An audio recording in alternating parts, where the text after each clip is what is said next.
Pemirsa Surabaya TV dimanapun Anda berada saat ini, berbahagia pada sore hari ini kita bersama-sama dengan Pak Dr. Sukma dan juga Bapak Mahmud. Kita selama 1 jam ke depan akan berbicara tentang satu hal, satu topik yang menarik, yaitu tentang rencana pembangunan rumah sakit oleh pemerintah kota Surabaya di kawasan Surabaya Utara dan Surabaya Selatan.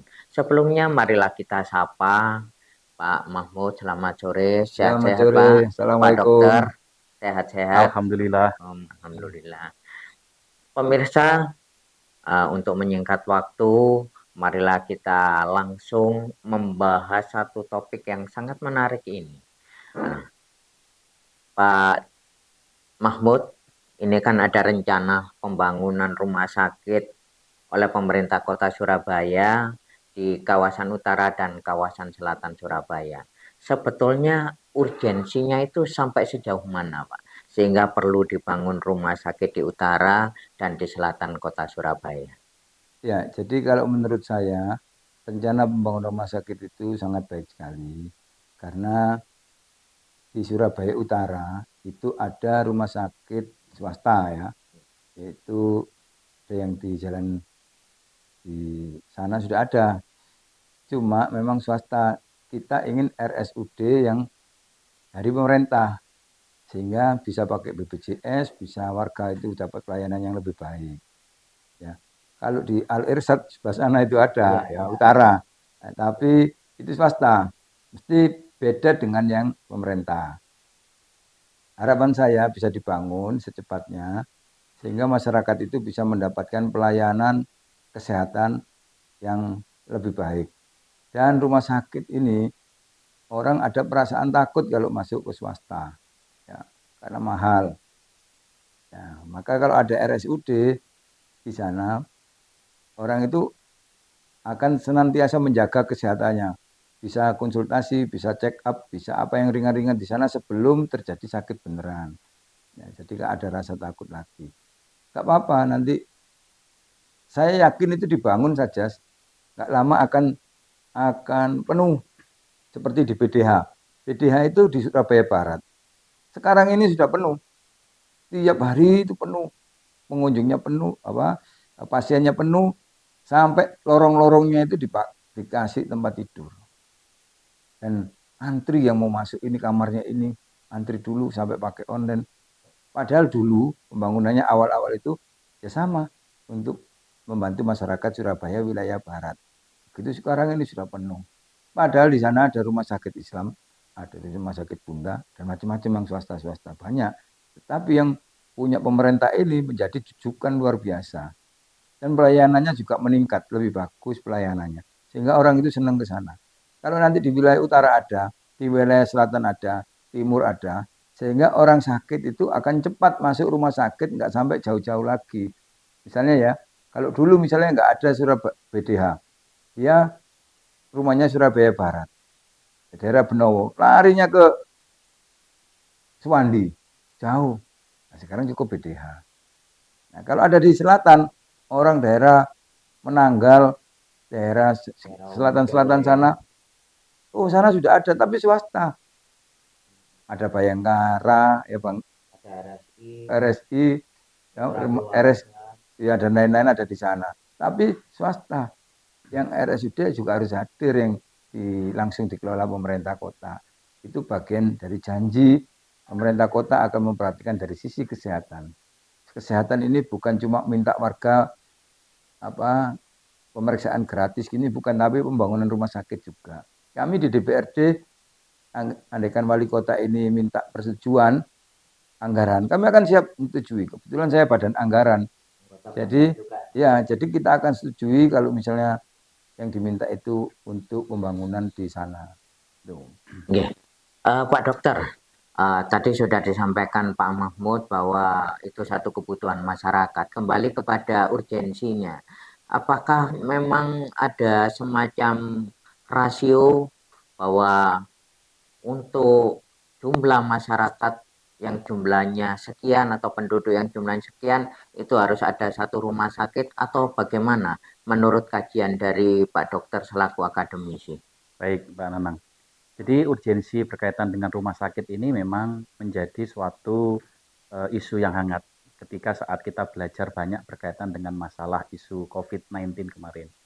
Jadi bagaimana penampungan segala proses fasilitas kesehatan dari fasilitas primer sampai ke rujukan yang ada di rumah sakit itu membutuhkan suatu informasi dan pelayanan yang betul-betul maksimal.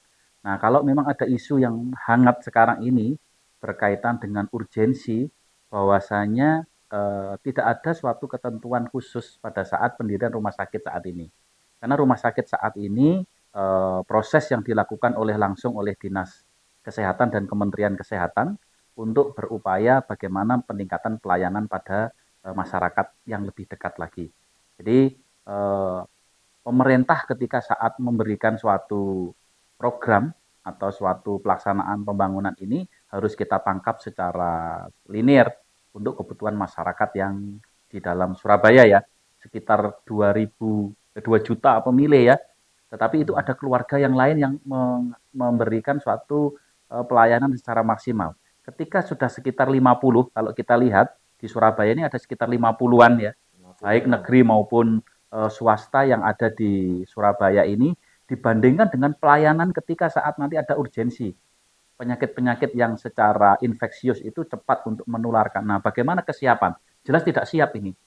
Sehingga perlu pembangunan rumah sakit itu yang menjadi dasar di dalam pelaksanaan program pembangunan masyarakat ini. Tetapi saya mengingatkan ada sesuatu hal yang penting, di mana membangun rumah sakit itu tidak hanya pelayanan secara dasar, yang harus diberikan oleh masyarakat. Tetapi di poin-poin tingkat tertentu, contohnya di Surabaya Timur itu berkaitan dengan masalah penyakit tertentu, itu ada kekhususan yang bisa dikelola oleh rumah sakit tersebut.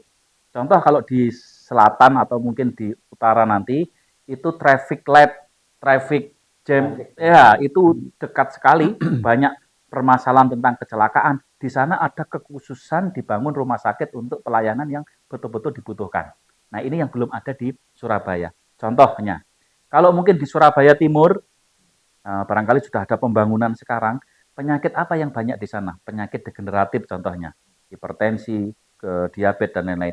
Ada keunggulan khusus, meskipun pelayanan dasarnya tetap ada. Kalau rumah sakit itu ada pelayanan dasar dan ada pelayanan khusus yang harus diadakan di sana. Ini yang tidak dikerjakan oleh pemerintah Surabaya untuk meminimalkan atau memaksimalkan berkaitan dengan upaya pelayanan terhadap masyarakat. Nah, contoh ya, kalau kita lihat di daerah-daerah di wilayah Surabaya, non Surabaya, Pak Mahfud, itu ada bedah sentral yang dilakukan di sana. Ini RSUD ya, teman. Ketika orang kecelakaan, ya, tidak ada keluarga, tidak ada apa, bagaimana kegawat daruratan itu bisa langsung masuk ditangani di rumah sakit tertentu yang dilayani oleh masyarakat, rumah sakit dari pemerintah. Ini yang belum dipikirkan. Nah, ini yang menjadi notabene bahwa karena ini adalah wilayah metropolis, sehingga resiko terjadinya suatu kecelakaan tinggi itu kita lakukan. Atau mungkin juga di wilayah tertentu kita fokuskan pada keunggulan masalah stroke katakan. Ketika terjadi stroke, berarti bagaimana rujukan khusus ada di sana. Ini yang bisa kita lakukan secara komprehensif ya, memberikan implementasi pelayanan itu secara khusus yang kita harus lakukan. Jadi kita harus berpikir secara keunggulan paripurna terhadap pelayanan dari rumah sakit itu. Ya. Begitu Pak Anang. Ya, Pak Dokter, seperti yang tadi disampaikan bahwa memang ada sekitar 50-an, tepatnya 56 rumah sakit milik pemerintah dan swasta. Nah, ini dikaitkan dengan efektif efisien. Nah, namun sebelum Pak Dokter menjawab, saya ingin menyampaikan ini kepada Pak Mahmud. Kaitan efektif dan efisien itu bagaimana, Pak? Mengingat selama ini kan sudah ada 56 rumah sakit yang ada di kota Surabaya. Ya. Apakah efektif, apakah efisien? Itu pertanyaan. Saya sependapat dengan Pak Dokter tadi, ya. Karena menurut saya yang awam, harusnya ada semacam spesialisasi. Ya. Misalnya sakit mata sudah ada. Seperti itu, rumah sakit mata atau rumah sakit kanker yang milik pemerintah tapi ya, atau rumah sakit apa penyakit-penyakit tertentu ya, kayak di Jakarta kan ada yang jantung, khusus jantung saja ya. Ada rumah sakit yang ya kayak Undaan ini sudah ada. Nah, hal-hal semacam ini tapi tidak melupakan tadi pelayanan dasarnya. Misalnya kalau orang kecelakaan, jangan di rumah sakit mata, nggak bisa ya, nggak boleh gitu ya, mesti harus ada, karena ini RSUD ya, milik pemerintah, harus ada tim kedokteran yang ngurusi UGD-nya itu.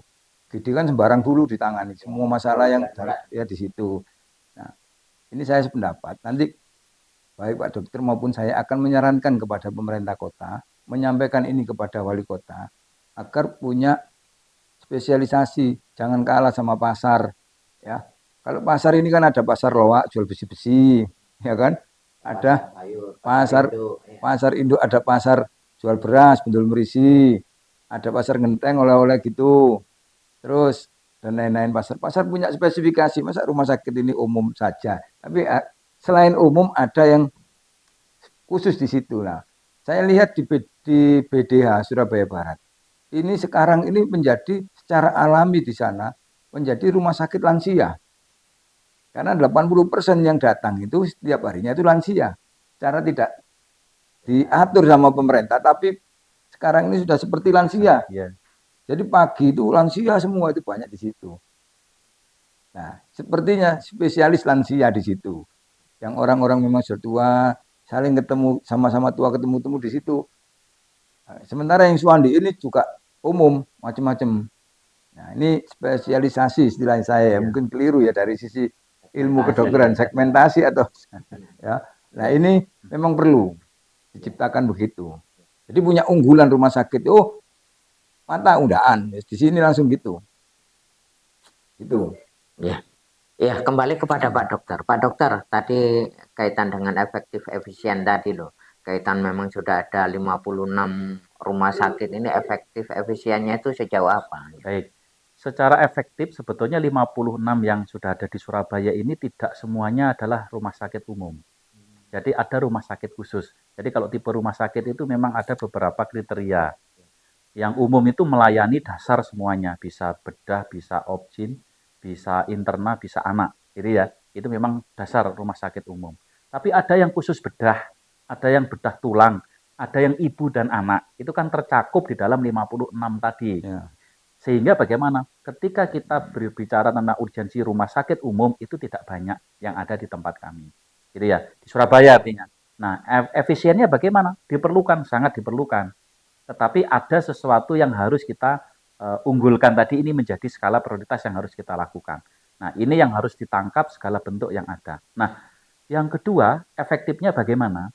Secara efektif, karena penduduk di Surabaya dan letak geografisnya ini kan melebar, meluas. Padahal pelayanan di rumah sakit itu memerlukan adalah ketetapan dan kecepatan. Kalau kita bicara tentang gawat darurat. Jadi ya, kegawat darurat. Jadi tidak boleh dari yang timur dibawa ke barat, memerlukan waktu berapa jam. Dan traffic jamnya yang begitu macet di jam-jam tertentu. Ini kan ada resiko yang di dalam penanganan medis. Nah, ini yang harus kita pertimbangkan. Jadi efektifnya bagaimana? Ketika wilayah zonasi tadi sudah dibagi, jadi sudah ada pelayanan dasar secara umum, setiap rumah sakit itu melayani semua kegawat daruratan, sehingga pasien mudah untuk melakukan suatu rujukan atau evakuasi dari tempat kejadian ke salah satu rumah sakit yang dimiliki oleh pemerintah. Nah, tadi ada semacam spirit yang bagus sebetulnya disampaikan oleh Pak Mahmud bahwa masyarakat kita itu cenderung untuk mencari pelayanan itu dengan murahnya dulu, ya, tidak dengan kompleknya saja, tapi murahnya dulu. Ketika sudah miliknya swasta, gedungnya sudah tinggi, orang akan berprinsip bahwa masuk ke situ nanti tidak bisa membayar. Ini kan tambah sakit nanti ya. Jadi ada resiko yang harus. Ketika rumah sakit itu milik pemerintah, sehingga ada sesuatu kenyamanan yang diberikan bahwa meskipun nanti standarisasinya sama, tetapi mengenai tentang pelayanan dan pembayaran itu standarnya tidak lebih mahal dibandingkan dengan yang lain. Jadi secara efektif, geografis tadi betul-betul bisa dimaksimalkan. Nah, tadi memang harus efisien. mencari, tadi ada clue yang sudah dilakukan oleh Pak Mahfud bahwa di BDH katakanlah itu ada geriatri kalau bahasa lansianya. Tetapi bagaimana sekarang itu menangkap ada suatu instrumen, elemen di dalam sana yang harus ditangkap dengan baik. Bagaimana mengumpulkan lansia yang butuh sehat itu dengan posyandu sehat, posyandu lansia. Bisa dibuatkan bahwa sistematika di rumah sakit itu tidak hanya pada rehabilitatif dan kuratif. Jadi orang datang ke sana lansia itu dikasih seperti taman lansia ya, bukan taman kanak-kanak lagi ya. Di situ ada senam lansia, ada diberikan promosi kesehatan, di situ diberi keterampilan yang bisa jahit-jahit, yang bisa menganyam dikasih anyaman. Itu meningkatkan suatu produktivitas. Jadi berpikirnya bahwa rumah sakit itu bukan segala bentuk untuk orang sakit saja sekarang ini. Tetapi orang sehat bisa masuk ke dalam, memberikan suatu hal yang produktif yang harus kita telaah. Jadi pemikiran ke depan tadi, membangun suatu rumah sakit juga harus punya set efek untuk promotif kepada masyarakat di dalam bagaimana menjadikan lebih sehat ini. Itu. Pak Mahmud, seperti yang disampaikan oleh Pak Dokter, memang ada semacam zonasi kesehatan lah, semacam itu. Ini apabila dikaitkan ya dengan jumlah puskesmas pembantu, kemudian klinik-klinik yang tersebar hampir di seluruh wilayah Surabaya, baik itu utara, selatan, timur, barat, hampir semuanya kan ada di masing-masing kelurahan. Apakah itu tidak cukup efektif dikaitkan dengan semangat preventif atau pencegahan di bidang kesehatan, Pak? Menurut Pak Mahmud bagaimana? Jadi dengan adanya 63 yang puskesmas menyebar di Surabaya, hampir semua kecamatan mesti ada.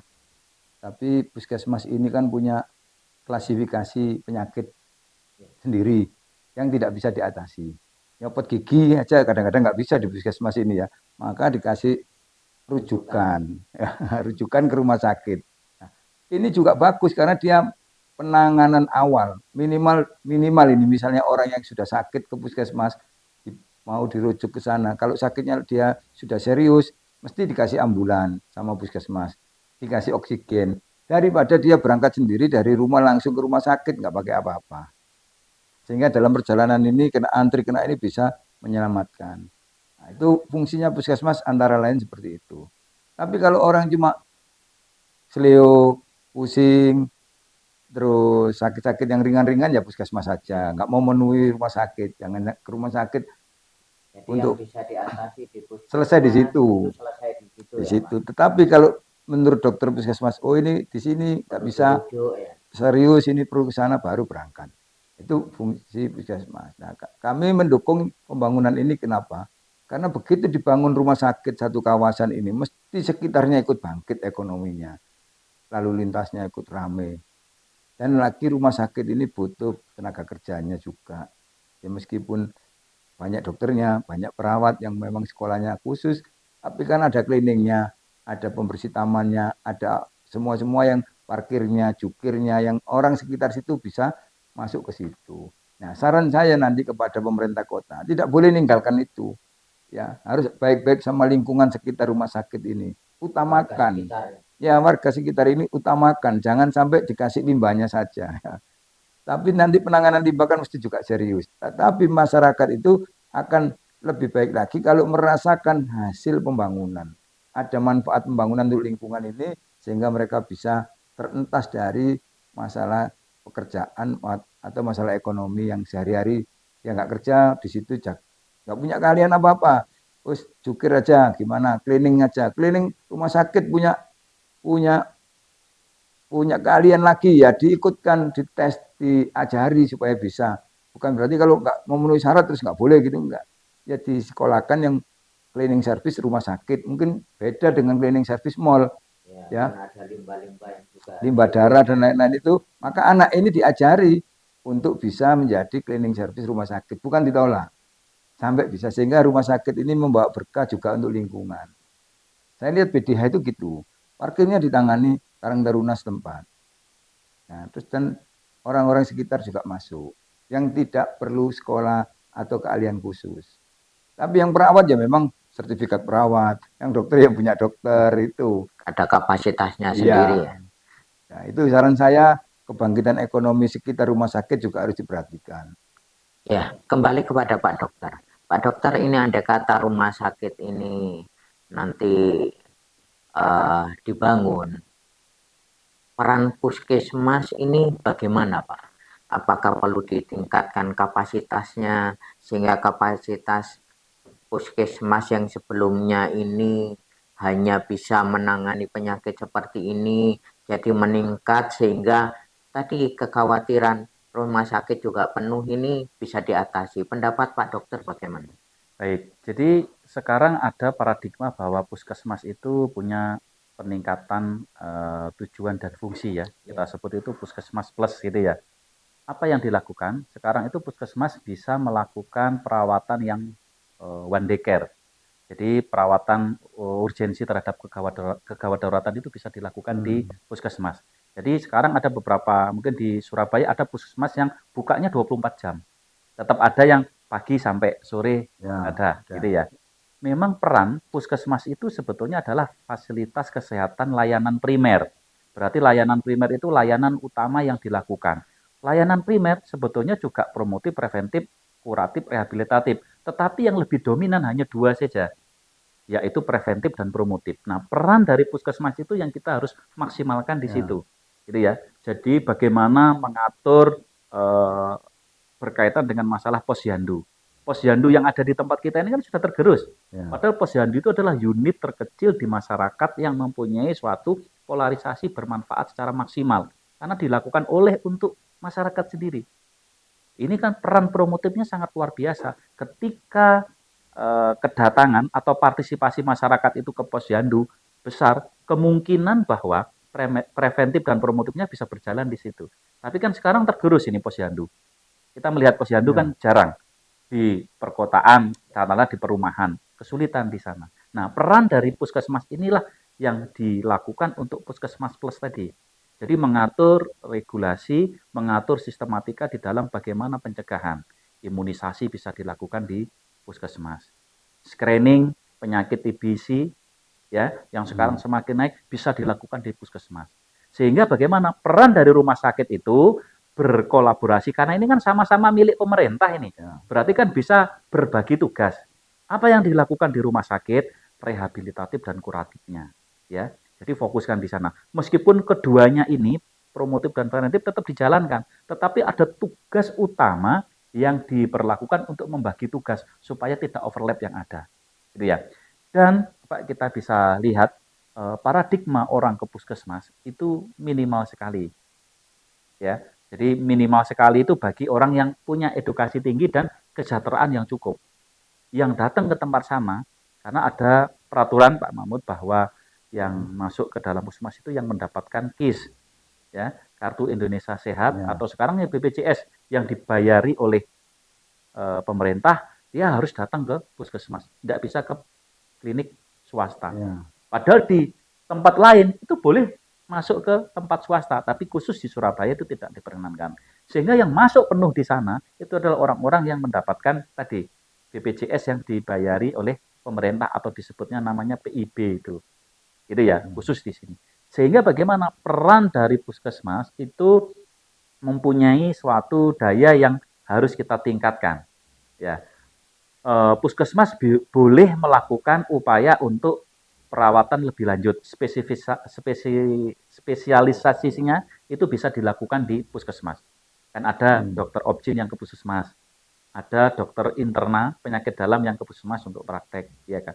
Tetapi bagaimana mencakup semuanya ada itu dan asumsi dari masyarakat puskesmas itu ya dokter umum masih. Sehingga pelayanan secara fokus, secara spesialistis tadi tidak mau di sana. Apalagi warga Surabaya. Artinya edukasinya sudah paham. Kalau saya sakit ini tidak mungkin puskesmas melayani, meskipun dia ada pelayanan di sana. Nah, ini yang menjadi tugas kita. Nah, dan satu hal lagi bahwa ada semacam mobilisasi berkaitan dengan emergensi ini yang belum dipikirkan oleh pemerintah. Pak Mahmud ini. Hmm. Apa halnya bahwa kalau kita berpikir di luar negeri, orang kecelakaan, jelek sudah. Itu ada mobil ambulan yang sudah siap dengan penanganan di situ. Jadi dia melakukan resusitasi. Kalau terjadi kekurangan oksigen, dia sudah ada ambulan yang betul-betul secara spesifik untuk dilakukan. Nah, itu kita bisa bagi nanti. Ketika ada kecelakaan dihubungi ini, dia langsung bisa mentransfer masuk ke tempat rumah sakit yang dituju di tempat zonasi tadi. Ini yang perlu perlu kita gagas lebih lebih detail lagi. Jadi orang Bagus ini. kecelakaan tidak bingung lagi, sudah. Karena apa? Ditolong oleh orang lain yang tidak punya keahlian, malah patahnya kemana-mana. Ya. Jadi ada polarisasi yang harus kita spesifikkan di dalam kota Surabaya ini. Ya, ini menarik. Jadi ada juga warga yang berpendapat sembari rumah sakit itu dibangun, ada baiknya bahwa setiap RW ini disediakan ambulan, Pak. Sehingga membantu pemerintah melakukan mobilisasi apabila ada warga yang membutuhkan layanan kesehatan secara cepat. Pendapat Pak Mahmud bagaimana? Kalau setiap RW itu ada 1.300 Surabaya ini ya. Berarti 1.300 ambulan. Ya. Saya kira tidak sampai segitu. Cukup selama ini ada di kecamatan ambulan itu. Satu kecamatan satu. Tapi ada juga RW yang punya ambulan. Kayak tempat saya ini di RW 1 Manukan Kulon. Punya sendiri ambulan. Urunan. Ya, waktu COVID kemarin mobilisasi tinggi. Nah, harapan saya kalau misalnya satu RW ini kalau bisa misalnya ya terpaksa ya satu kelurahan satu ya membawa RW sehingga cuma 153 ambulan. Saya kira itu bisa karena kalau Surabaya ini kan tinggal minta CSR ini banyak ya. Nah itu. Terus saya sependapat dengan dokter tadi rumah sakit itu ya puskesmas itu harus mirip-mirip lah rumah sakit mini. Tapi saya lihat sekarang ini ada puskesmas yang sudah rawat inap. Ya, ada di Manukan Kulon itu puskesmasnya itu ada rawat inapnya. Jadi orang sakit itu misalnya kayak kemarin saya lihat penuh demam berdarah. Cukup di puskesmas. Gak usah ke rumah sakit gitu. Rumah sakitnya penuh cukup di sini semuanya ditangani dan selesai sembuh. Nah, yang gitu-gitu nggak mau memenuhi rumah sakit. Sehingga puskesmas ini tidak hanya seperti singkatannya ya. Puskesmas ini kan pusing, seleo, dan masuk angin. Makanya disebut puskesmas. Gak cuma itu saja nanti, ya. Jadi bisa tambah macam-macam masalah yang bisa meningkatkan kualitas. Orang itu senang sudah cukup di sini dekat kan puskesmas kan dekat-dekat semua. Terus memaksimalkan puskesmas pembantu. Kayak di tempat saya itu ada puskesmas pembantu. Tapi itu seperti biasa saja, nggak ada manfaatnya, ya nggak ada apa-apanya. Tapi gedungnya sudah ada, namanya Pustu gitu. Nah, itu harusnya dibuat seperti puskesmas sekalian, sehingga orang yang ada di sini nggak usah ke puskesmas sana penuh. Nah, ini cukup di sini. Saran saya kepada wali kota itu ya, ini buat puskesmas saja sekalian, sehingga maksimal manfaatnya, lahannya juga banyak, bagus dan bisa dikasih dokter seperti puskesmas. Pendapat Pak Dokter kaitan dengan usulan masyarakat tadi cukup di tingkat kelurahan saja atau ada pendapat lain kaitan dengan mobilitas tadi? Artinya tadi ya, segi dari kenyamanan dan kecepatan itu memerlukan suatu emergensi yang cepat. Dan tidak hanya ambulan yang biasa ya. Jadi kalau di masyarakat kita mungkin mobil sebagian besar sudah punya. Beda mungkin di daerah-daerah tertentu masih sepeda motor itu ya. Tapi ketika terjadi suatu urgensi, kecelakaan atau sesak nafas atau stroke, penanganannya butuh cepat. Sehingga ambulan yang khusus itu yang harus kita siapkan secara detail. Gitu ya. Sebetulnya tadi kalau memang semakin persiapannya semakin dekat dengan masyarakat di dalam mobilisasi, itu kan penanganannya lebih cepat. Karena ada katakanlah stroke itu beberapa jam ada golden period yang ditangani dengan cepat, sembuhnya juga dengan cepat. Tidak ada efek di dalam penyakit tersebut. Gitu ya. Kalau kecelakaan, ketika terjadi patah tulang, perdarahannya lebih banyak, masif katakanlah, dan beberapa jam waktu baru ditangani, dia akan menjadi shock hipovolemik. Ya, resikonya lebih besar. Nah, tetapi tentu efektivitas kita harus menghitung. kalau per RW katakanlah ya, efektivitas untuk terpakainya atau tidak. Itu kan kita harus memberikan suatu perlu adanya penelitian secara detail ya, apakah cukup sampai kelurahan. Tapi kalau kecamatan saya rasa kurang ya. Kalau satu efektivitas ya Seperti di daerah Tandes itu ya kelurahannya jumlahnya banyak. banyak, kelurahannya banyak. Nah, minimal mungkin pandangan kita mengarah ke kelurahan dulu. Gitu ya. Dengan desain ambulan yang khusus ya. Tidak ambulan yang biasa ya. Jadi kadang memodifikasi mobil biasa dipakai ambulan, tetapi tidak ada peralatan yang canggih di dalamnya. Nah, yang penting lagi sebetulnya ada pelatihan terhadap bantuan hidup dasar kepada masyarakat. Ini yang harus kita latih, Pak Mahmud. Jadi basic life support di masyarakat. Siapa RT RW, kader Surabaya hebat itu dilatih basic life support. Jadi tersedak bagaimana penanganannya. Tidak perlu dokter sebetulnya. Orang awam bisa kita bantu. Orang yang terjadi sesak nafas, apa yang dilakukan oleh ini ya kader Surabaya, tokoh-tokoh masyarakat itu sudah bisa melakukan. Bagaimana cara memindahkan orang yang kecelakaan, tidak melukai yang lain.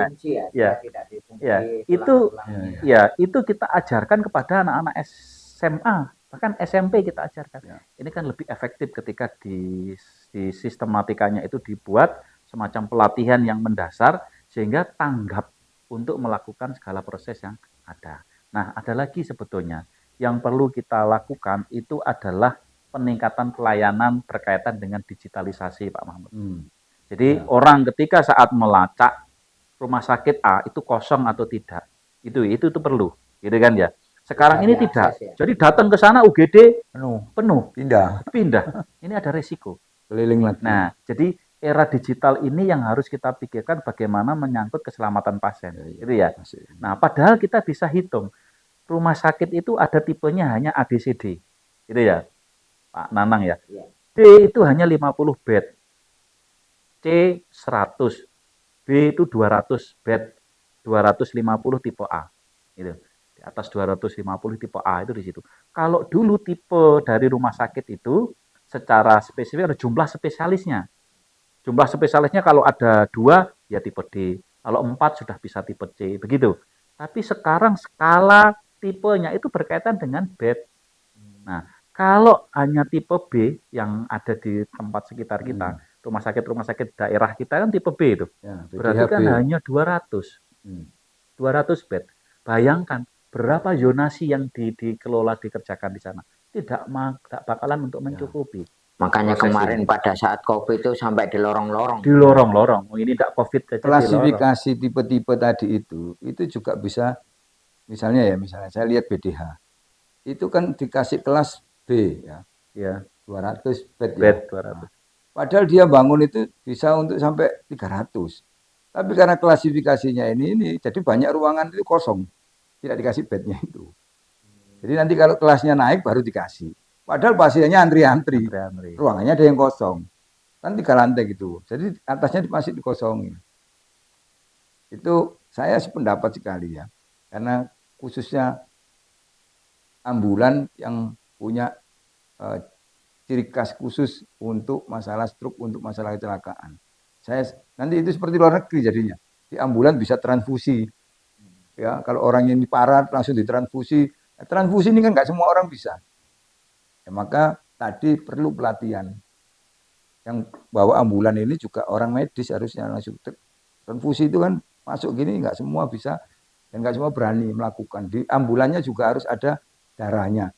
Terus yang infus juga harus ada di ambulannya. Siapa yang bisa melakukan ya orang-orang khusus. Ambulannya ini memang punya spesifikasi yang khusus untuk gitu. Jadi kalau dia lama di jalan sudah aman karena di jalannya sudah ada penanganan awal. Termasuk tadi sistem online. Saya pendapat ini segera saya sampaikan ke pemerintah kota. Baik Pak Dokter bisa langsung maupun saya nanti kasih pendapat saya sampaikan agar online ini yang penting sehingga ambulan itu menuju ke sana. Sudah pasti ditangani. Ada peristiwa berangkat ke sana penuh, balik ke sini, akhirnya nunggu di jalan. Mana ini ya, masih belum teleponan. Mana rumah sakit mana yang bisa nerima orangnya berhenti ambulannya ini nunggu. Iya. Ada yang gitu. Iya. Itu ya. Kembali kepada persoalan rencana pembangunan Ya. rumah sakit, Pak Mahmud.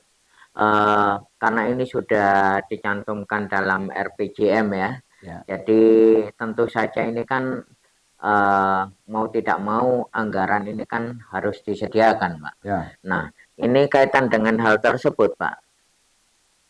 Pendapat Pak Mahmud kaitan dengan penganggaran untuk skala prioritas ini kan harus memperhatikan asas penting dan mendesak, Pak. Kadang ada sesuatu hal yang penting tapi tidak mendesak.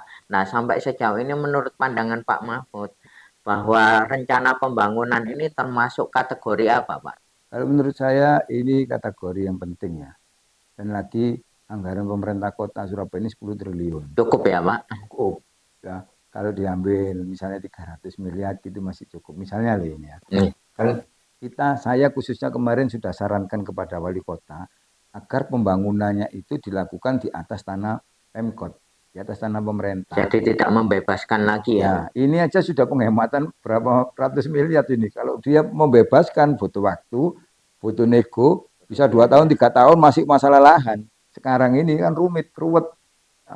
Nah, saya sudah sarankan ada tanah Pemkot bangun. Sehingga di situ kalau kurang-kurang dikit baru sekitarnya dibebaskan. Tapi kalau ini full punya warga lama, maka ini saran saya bisa penghematan dari cuma fisiknya aja nanti pembangunan itu. Iya, Pak Dokter, kaitan dengan penting dan mendesak, apakah Pak Dokter juga setuju bahwa pembangunan rumah sakit ini penting dan mendesak, Pak? Ya. Khususnya di dua tempat itu. Ya. Program pemerintah pada saat ini fokus pada salah satunya kesehatan. Ya, yang kedua kan pendidikan. Ya. Jadi berkaitan dengan pentingnya kalau kita melihat efektivitas dan kebutuhan di masyarakat Kota Surabaya ini penting sekali.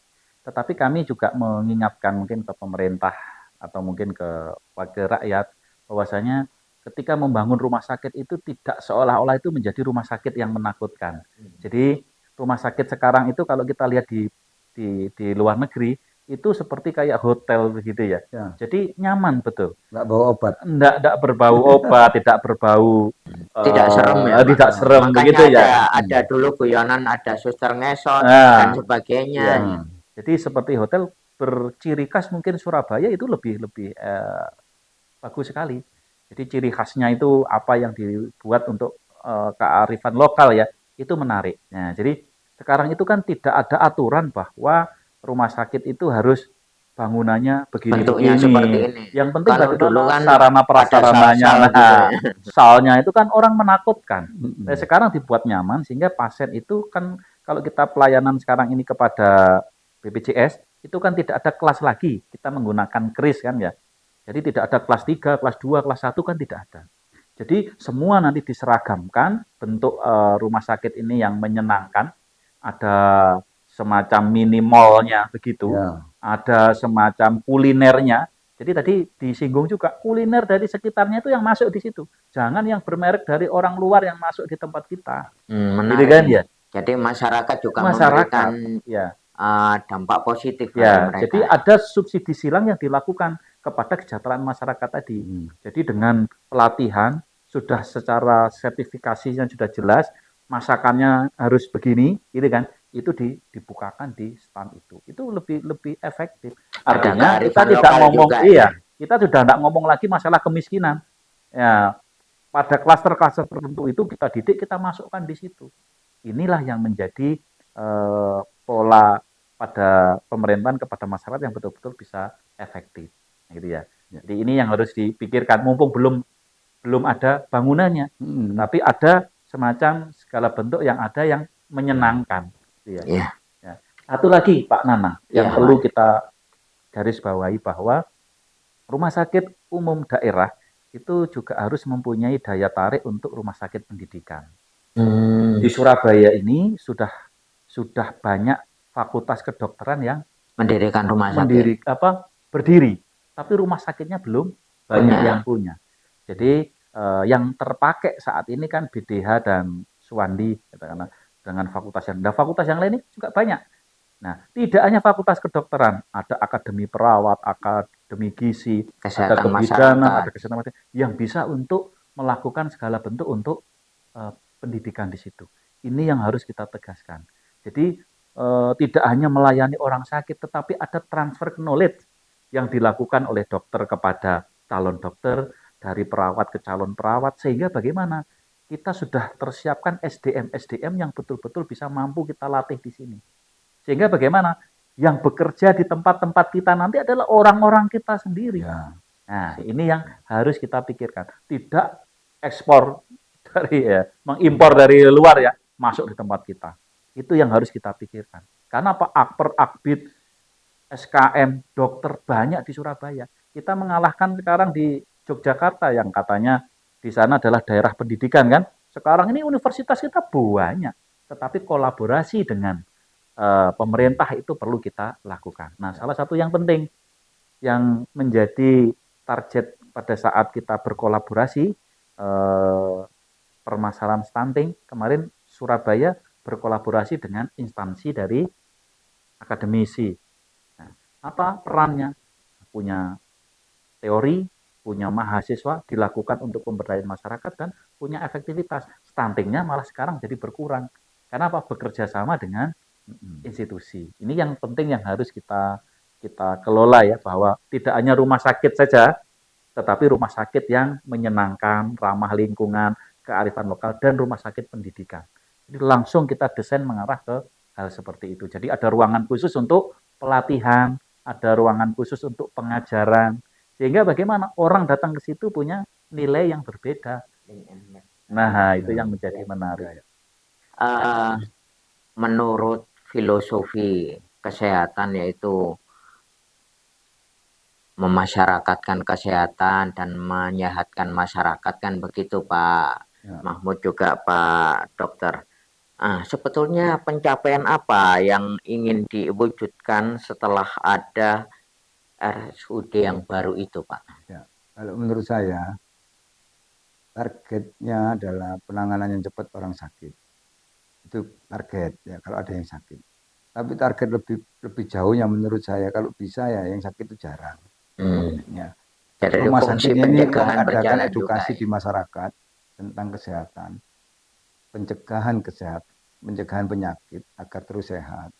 Itu jauh lebih baik. Kalau rumah sakitnya sepi itu baik karena orangnya sehat semua.